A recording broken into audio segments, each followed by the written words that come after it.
Foster stood in the old storage room of her trading post, surrounded by boxes of scrap metal and salvaged equipment. The mining colony on 442B was not much to look at. Red dust covered everything. The buildings were made from reinforced plastic and steel, built to survive the harsh environment. Outside, 2 moons hung in the purple sky. She opened a wooden crate that had arrived on the transport ship. Inside, wrapped in faded cloth, was her grandfather's knife. Lifted it carefully. The blade was old, maybe 100 years old. The handle was wrapped in leather that had turned dark with age. Small marks covered the surface, each one a story from her grandfather's days as a soldier on Earth. His grandfather, Colonel Richard Foster, had used this knife in conflicts across the world. He had told her stories when she was young. Stories about how a good soldier never threw away a useful tool, a knife that had saved his life more than once. He had kept it clean and sharp, even in his final years. Now that knife belonged to. She ran her thumb along the edge. It was still sharp. The metal was dull and gray, nothing like the shiny plasma weapons that hung in the weapons shops across the colony, but it felt right in her hand. It felt like home. Was 28 years old. She had left Earth 5 years ago to start a new life. The colony needed traders, people who could buy and sell goods between the ships that came and the settlers who stayed. Had a talent for finding value in things others threw away. She bought broken equipment, fixed it or sold the parts, and made a good living. Her small trading post sat at the edge of the colony. The sign outside said Foster's Scrap and Trade. Not fancy, not impressive, but it worked. She placed the knife on the counter and ran her fingers over it again. She could almost hear her grandfather's voice. He had died 2 years ago back on Earth. He was 83 years old. Near the end, he had sent her the knife through a shipping company. A message came with it. It said, "For my granddaughter, who is brave like a soldier. A sharp blade and a steady hand have stopped empires. Remember this." Had not understood the message then, but she carried the knife with her anyway, sometimes wearing it in a sheath on her belt. The door to the trading post opened. Her brother came in with dust on his face. He was 25 and worked as a maintenance worker for the colony's power systems. His job was important but dirty. "There you are," said. "I have been looking for you all morning." "I was organizing the back room," replied. "Did something happen?" Nodded, his face was serious. "Yes, something big. The Empire sent a ship. There are soldiers here, tall ones, really tall, and they have machines, big machines like walkers, but worse, much worse." Felt something cold in her stomach. She had heard about the Empire. They were advanced. They had colonies across many star systems. They had technology that made human equipment look like toys from ancient times. Most people in the colony were nervous about meeting aliens from the major empires. "What do they want?" asked. "Nobody knows for sure. The colony commander is meeting with them now, but someone said they are here to do a military inspection. They want to look at our defenses and see if we are strong enough to keep our colony safe. There is talk that they might take over the colony or make us pay protection money." Closed the wooden crate. She carefully placed the knife back inside, wrapping it in the cloth again.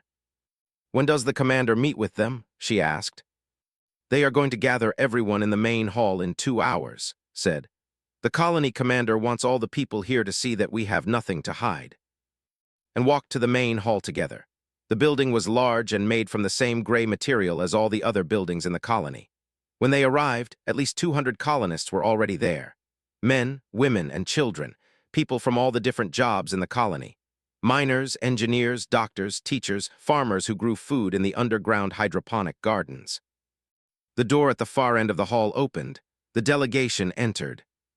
They were tall, very tall. The smallest one was at least 2.5 meters high. Their skin was blue-gray. Their eyes were large and black. They had 4 arms, 2 for work and 2 for combat.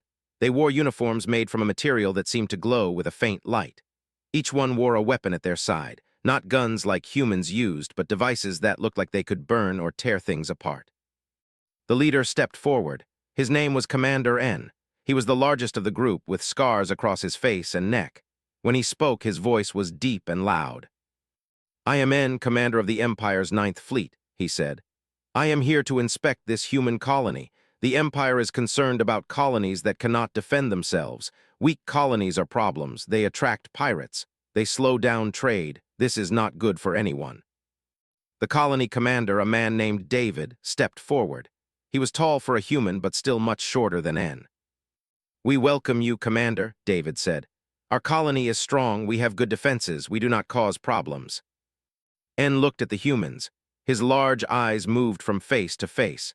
Then he looked at the weapons on the walls. They were basic plasma rifles and some explosive devices, nothing compared to what they had. The commander laughed, a low, rumbling sound that came from deep in his throat. "These are your weapons," he said. "These are toys, we have children who carry better weapons." Some of the other laughed too. The humans in the hall said nothing, they just looked at the ground or at each other. Then N's eyes found. She was wearing her knife in a sheath on her belt. It was not hidden, she did not try to hide it. N's gaze fixed on the old blade. His eyes went wide for just a moment. Then he started to laugh, a long, loud laugh. The other joined in. "What is that?" N pointed at the knife with one of his upper arms. "Is that a blade, a metal stick? This is what your kind uses to fight. How long ago was this made? 100 years? 200? This is not a weapon. This is garbage. This is something you throw away and forget about." Felt her face get hot, but she did not look down, she looked straight at N.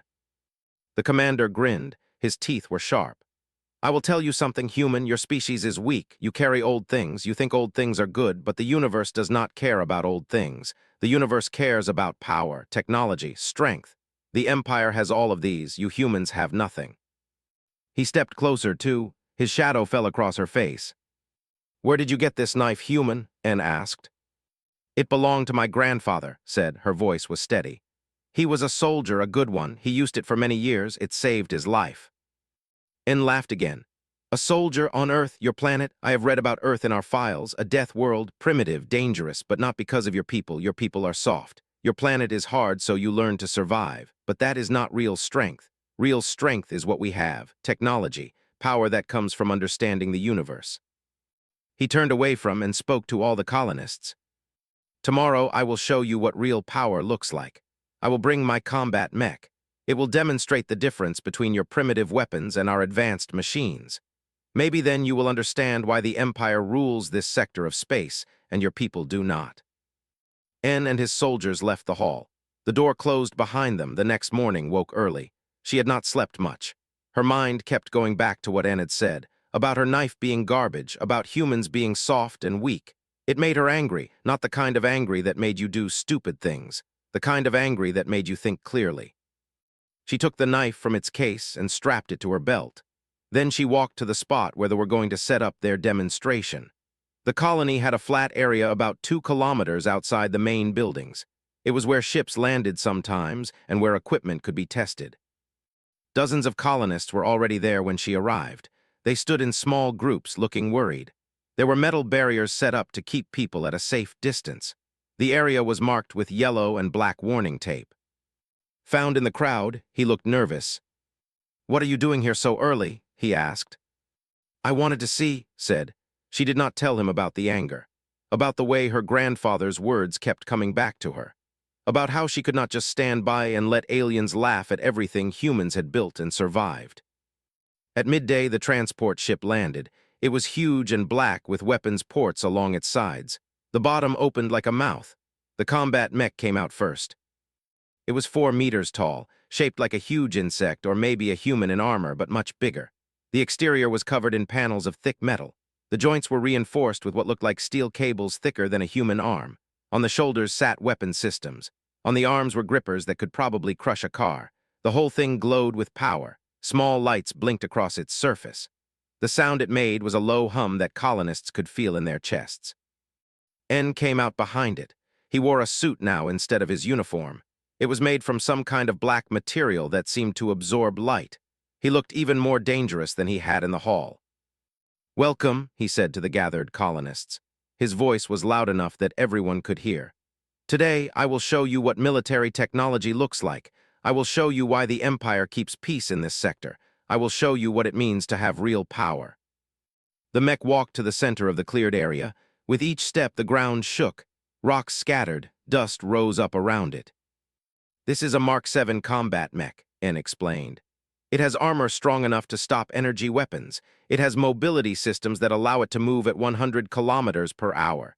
It has weapons systems that can destroy structures and vehicles. One single mech can defend an entire settlement. One mech is worth 100 human soldiers, maybe more. He climbed up the side of the mech. A door opened in the chest area. He entered the cockpit. The door closed behind him. The mech stood up to its full height. Its head turned toward a series of large rock formations at the far end of the demonstration area. The rocks were stacked together, each one as big as a house. A beam of energy shot out from the mech's right arm weapon. It was blue and bright and hot. It hit the rocks and they exploded. Dust and pieces of stone flew into the air. Where the beam hit, the rock turned to ash and melted metal. The colonists stepped back. Some of them looked scared, others just looked sad. Could see the hope leaving their faces. If they could do this, what chance did humans have? The mech fired again. More rocks exploded. Then it moved. Its speed was shocking for something so heavy. It ran across the demonstration area in huge strides. Its arm mounted a spinning blade. It slashed through a metal target frame like it was made of paper. For 10 minutes, En showed off what the mech could do. He moved it with skill. He used all the weapons. By the end, the entire demonstration area had been torn apart. Rocks were gone. Metal structures were twisted and broken. The ground had deep gouges from the mech's feet. The mech walked back to its starting position. The cockpit door opened. En climbed out. "Now," he said, "I will offer a chance for any human to test themselves against this machine. If anyone is brave enough, I will lower the weapon systems. The mech will only use its physical strength. No energy weapons. Is anyone brave enough?" He looked at the colonists. Nobody stepped forward. They were scared. It was reasonable to be scared. The mech was powerful. It was huge. Fighting it would be crazy. En smiled. "I thought not. Humans are not warriors. You are." "I will do it." Stepped forward. Her voice was not loud, but everyone heard it. The crowd went quiet. Grabbed her arm. "No, this is crazy. You will get killed." "No, I will not," said. She was surprised by how calm she sounded. She looked at her brother. "Trust me." She pulled her arm free and walked toward the mech, toward En. The commander looked down at her. His large black eyes showed no emotion. "You," he said, "a human female, you will fight my mech." "I will," said. "With what weapon?" En asked. Then his eyes moved down to her belt, to the knife. He started to laugh, a long, loud laugh that echoed across the demonstration area. The other who were watching laughed too. "With that," En pointed at the blade. "With that rusty piece of metal, you are even more foolish than I thought. You will not hurt this mech. You cannot hurt this mech. But I like your courage. It is stupid, but I like it." He climbed back into the cockpit. The mech's weapons went dark. The energy systems powered down. En's voice came from a speaker in the mech's chest. "Come," he said. "Let us see if your courage is real." Pulled the knife from its sheath. She held it in front of her.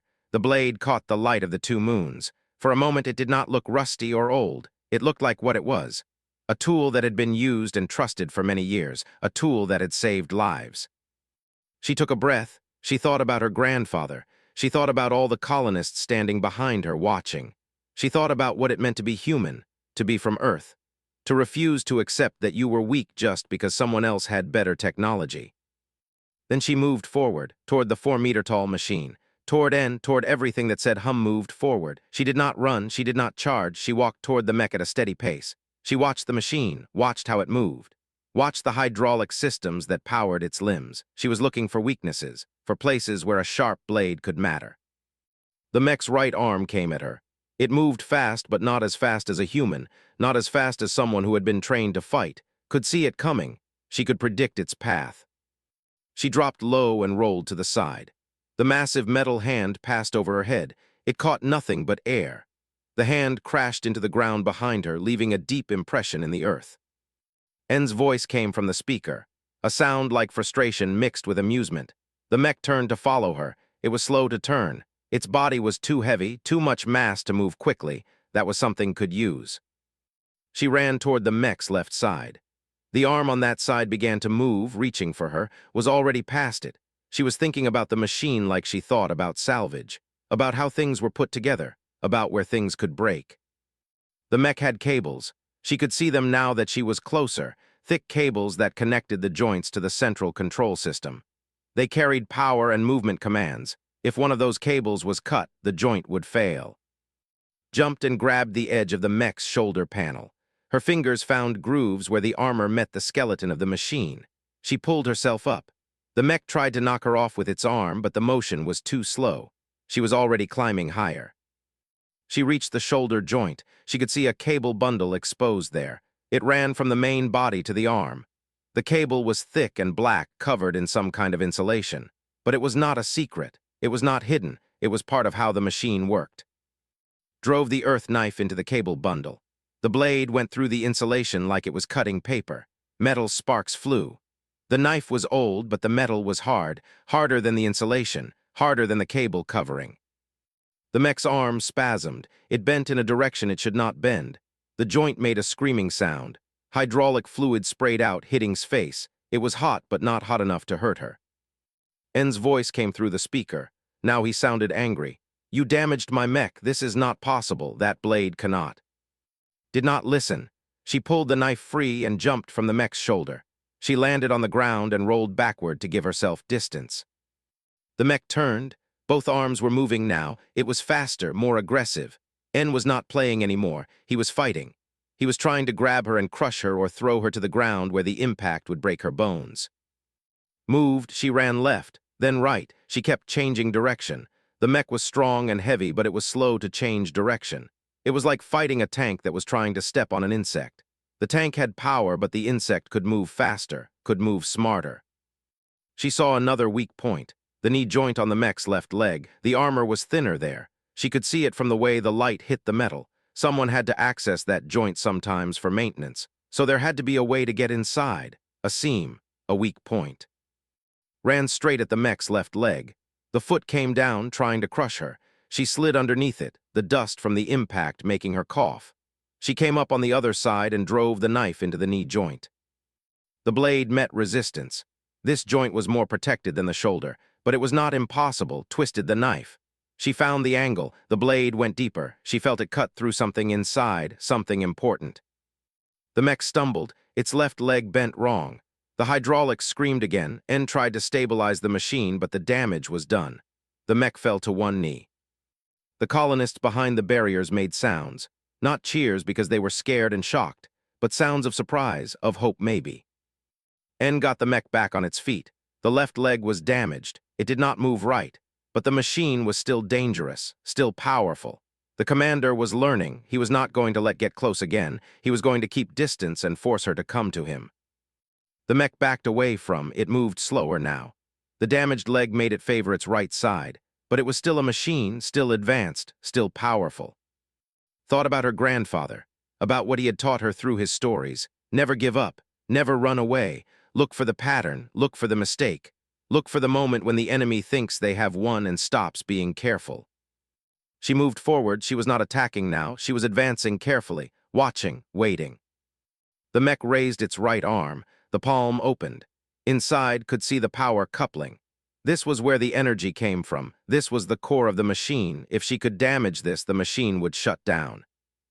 But it was far away. It was up high, and N would expect her to try for it. Did not go for the coupling. Instead, she ran at the mech's chest. She climbed the front of the machine. Her hands found cracks and grooves. She pulled herself up.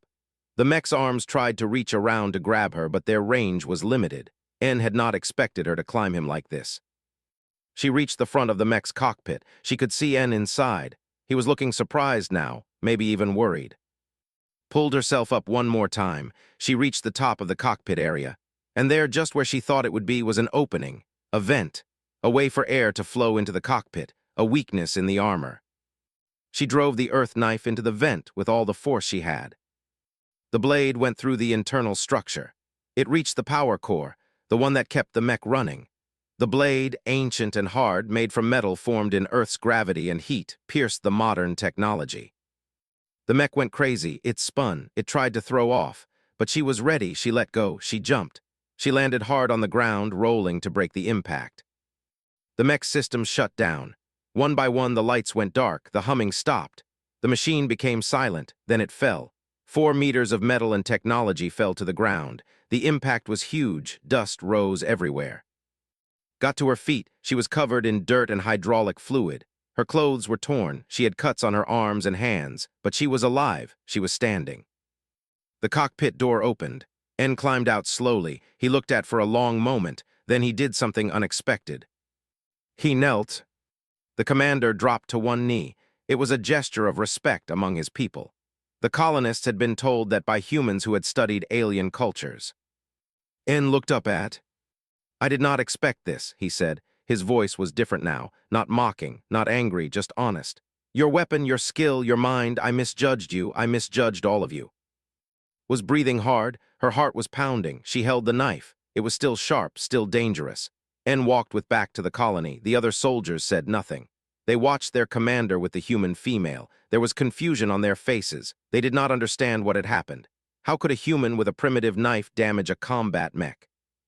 When they reached the colony command center, David was waiting. He looked shocked. He had seen the fight. He had seen win. "I need to examine that knife," En said, not as a command, as a request. Handed it to him carefully.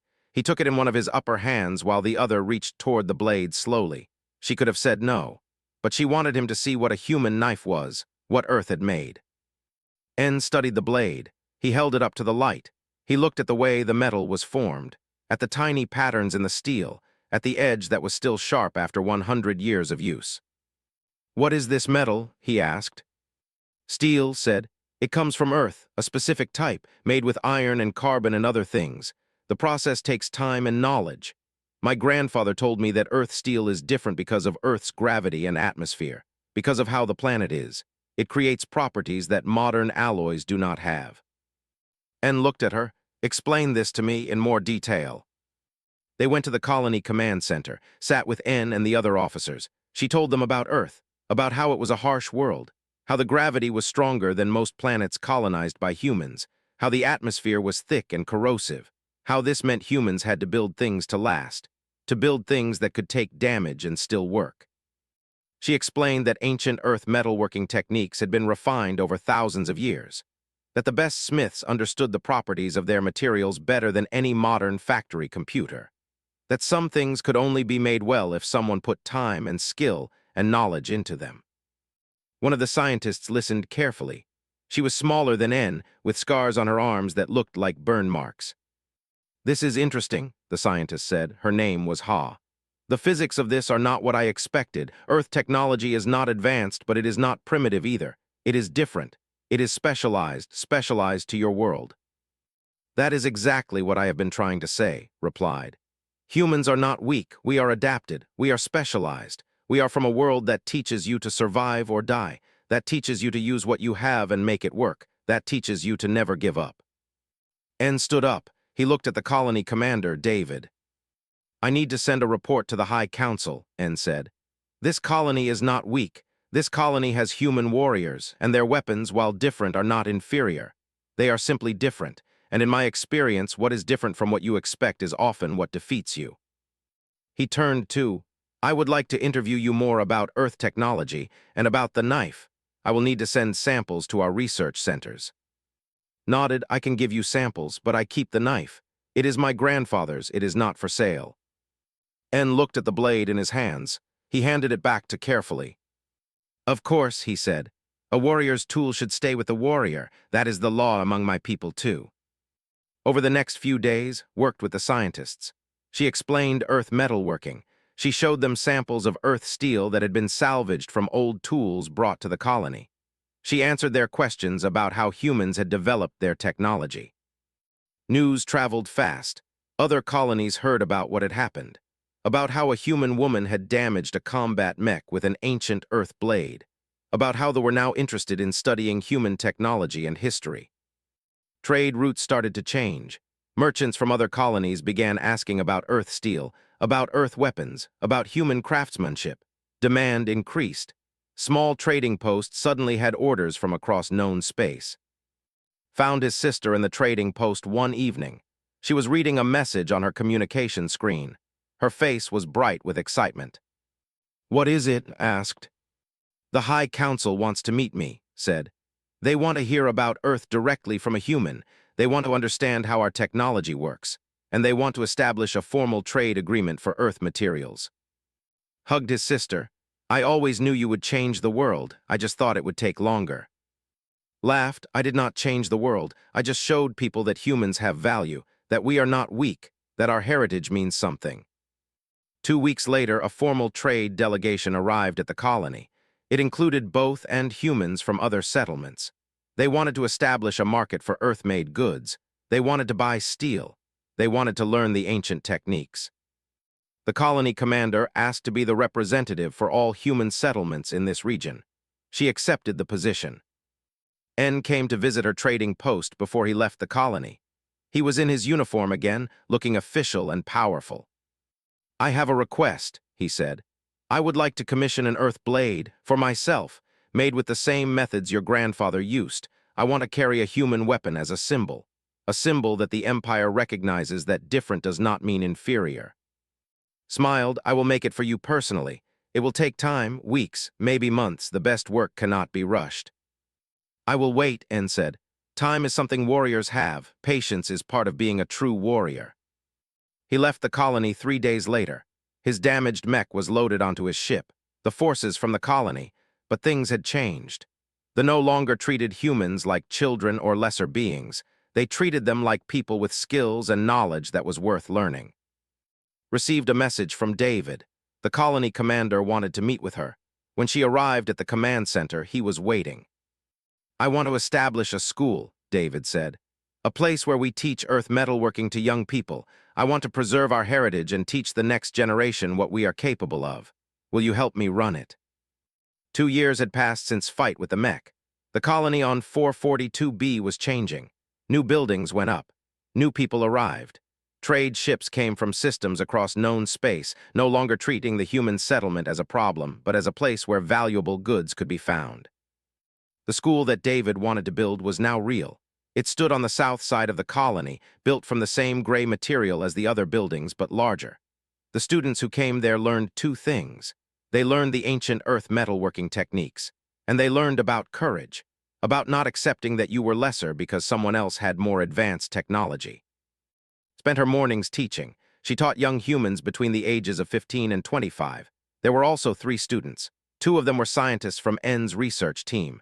They wanted to understand how earth steel was made from the ground up. The third was N's own son. He was young, maybe 15. He wanted to learn a warrior's craft from someone who had proven her skill. The afternoon classes were led by other instructors. They taught combat history. They taught survival skills. They taught philosophy, how to think like a human from Earth, how to understand that survival taught you things technology could not. One day, a young girl named Emma came to after class. Emma was only 12 years old. She had come to the colony with her parents 6 months ago. She was small and thin, and many of the adults in the colony had worried she was too weak for the harsh life on 442B. "I want to learn how to fight like you did," Emma said. "I want to learn the knife. I want to learn to be brave." Looked at the girl. She saw herself from years ago, young, wanting to prove something, wanting to show that you were not weak just because you were small. "Are you sure?" asked. "It is not easy, it takes work, it takes years of practice." Emma nodded. "Yes, I am sure. My mother says I am too small and weak to do anything important. But I watched your fight. I know you were smaller than that, Commander. I know you won anyway. I want to learn how you did it." Took Emma's small hand. "Then I will teach you. But first you need to understand something. You are not fighting to beat someone. You are fighting to survive. You are fighting to prove that humans have value, that you have value. Not because of how big you are or how much technology you have, but because of who you are inside. Do you understand?" Emma nodded. Taught Emma. She started with the basics. How to hold a blade, how to move, how to see the world as a warrior sees it, how to look for weakness in your enemy, how to think faster than someone with more power could move. Weeks passed, then months. Emma learned quickly. She had motivation. She had something to prove, just like Had. One evening, a communication came to. It was from N. He had finished his research. He was coming back to the colony, and he was bringing with him a delegation from the High Council. When N's ship landed, was waiting at the colony command center. With her was David and Emma. N came down the ramp with 5 other. These ones wore formal dress. They were members of the High Council itself, the leaders of the Empire in this sector of space. N approached and knelt on one knee. The other did the same. "Foster," N said, "the High Council has asked me to give you an honor. They want you to come to our capital world. They want to display your grandfather's knife in a museum of great warriors and great battles. Your victory over my mech has become known across many systems. Humans are no longer seen as weak or primitive. They are seen as a species to respect. as a species with something to teach the galaxy. Felt tears form in her eyes. She thought of her grandfather, of his stories, of his faith in her. One of the others stepped forward. She was ancient, maybe 400 years old based on her appearance. Her skin was, her eyes were wise. "I'm council leader," she said. "I have studied your history, I have read your grandfather's writings. He was a true warrior, his wisdom was not just about fighting. It was about understanding that what seems weak can be strong if you look at it the right way. You have proven this. You have taught us this. The Empire would like to give you a position, ambassador of human affairs. It would mean travel. It would mean speaking to many worlds. But it would also mean your people would have a voice in our council." Looked at Emma, then at David. "I will do it," she said. "But I cannot leave the colony without someone to lead the school. Emma will continue to learn here. She will become a teacher herself one day. She will teach the next generation of warriors and craftspeople." Emma's face was bright with hope. Over the next weeks, prepared for her journey to the capital. She packed her grandfather's knife carefully. She made arrangements for the school. She worked with David to make sure everything would continue while she was away. The evening before she was scheduled to leave, went to the museum that had been built near the colony center. Inside was a display dedicated to her grandfather, his photograph, his medals, stories about his military service, and at the center on a display of black stone was the blade. The ancient earth knife, rusty, worn, marked by decades of use, but sharp, strong, ready for anything. Found his sister standing in front of the display. "Are you nervous?" he asked. "Yes," said, "but also excited. For the first time in a long time, I am thinking about what comes next instead of what came before. Grandfather would be proud, I am sure of it." She touched the knife through the glass. The next morning boarded N's ship. As it rose into the purple sky, she looked down at the colony, at the people working below, at the school where Emma was probably already in her first morning class, at the red dust of 442B that had become home. She thought about how one person's courage could change everything, how refusing to accept that you were weak could make you strong, how an ancient knife and a steady hand could tear through a mech built by the most advanced civilization in known space. The ship jumped to hyperspace. The colony disappeared from view. At the capital, met with world leaders and scientists and warriors. She told them about Earth, about human history, about why humans survived when so many other species with better technology had fallen. She told them that the universe was not just about having the most advanced weapons. It was about understanding yourself, about knowing your strengths, about being willing to sacrifice everything for what you believed in. A year later, the Grand Galactic Commerce Summit was held on a neutral planet. It was the most important meeting in the region. Leaders and traders and diplomats from 20 different species came to discuss trade and peace and the future. Was invited to speak. She stood in front of leaders from races that had traveled the stars for thousands of years. She stood in front of technology that could destroy worlds. She stood with her grandfather's knife at her side. "My name is Foster," she said. "I am human. I am from a planet called Earth. I am here to tell you that humans have value, not because we have the best technology, not because we have the most power, but because we have something else. We have the ability to survive. We have the courage to stand against impossible odds. We have the wisdom to know that what seems primitive is often just something you do not understand yet."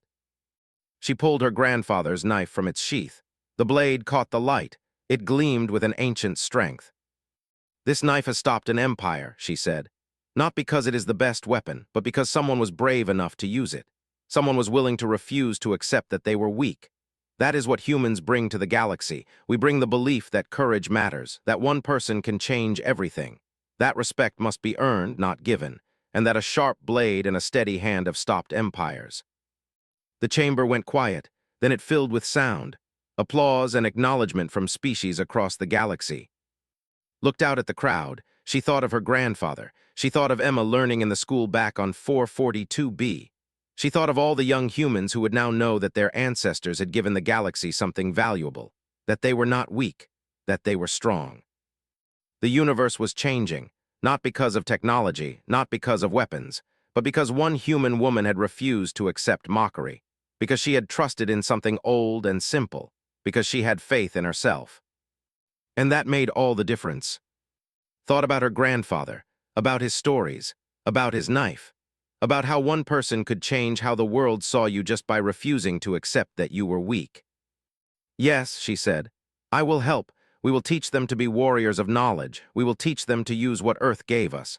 We will teach them that a sharp blade and a steady hand have stopped empires. The tool her grandfather had trusted with his life. She helped N to his feet. Could not win. The mech raised its arms. It was time. The colony commander looked upset. The colonists started talking, voices low and worried. Grabbed's arm. That was bad, he said. Really bad. Looked down at her knife. She touched the handle through the sheath. No, she said quietly. I do not think it was bad. I think it was just the beginning.